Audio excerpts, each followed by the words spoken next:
Let's bring in Buck Martinez, our Blue Jays play-by-play voice on Sportsnet. Buck, thank you so much for doing this. We saw Francisco Liriano again yesterday. You know, Pete Walker made a comment last week to Stephen Brunt and myself, and I didn't really know how to take it, Buck. He said that Francisco is kind of... He's one guy. He said that they've had to pull the reins back on a little bit this spring because it was almost as if he came into camp thinking he was going to compete in the World Baseball Classic, you know, the level he was at when he came in here.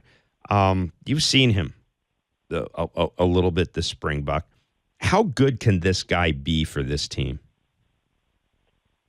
Jeff, I think he can be the best pitcher on the staff. Really? That's how good he is. He's got electric stuff. His stuff just explodes in the strike zone. And yesterday he was getting squeezed by the home plate umpire, Marty Foster. He had kind of a conservative strike zone. But let me preface this by that the fact that his ball moves so much. We know how tough he is to catch. Well, he's equally tough to call balls and strikes for because the ball is in and out of the strike zone so quickly.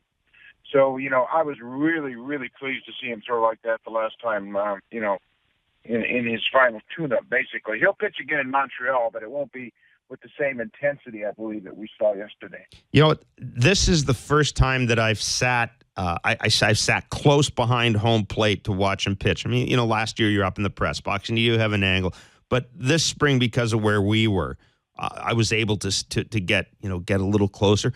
I had no idea, Buck, how much deception there is in his pitch. And I don't know if it's because he I know Kevin Barker uses the phrase short arms it, but you watch him from where we were in that little press box in Dunedin, and I was feeling uncomfortable.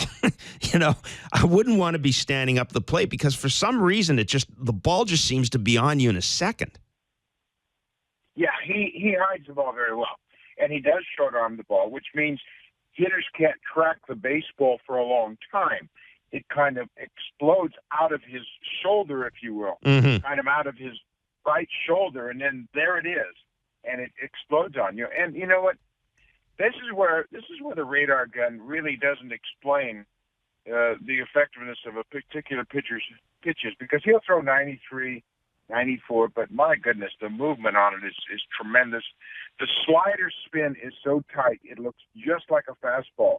You swing at it, and it's gone. And then his changeup's getting better all the time. Russell just can't say enough about what he thinks this guy's going to do this season.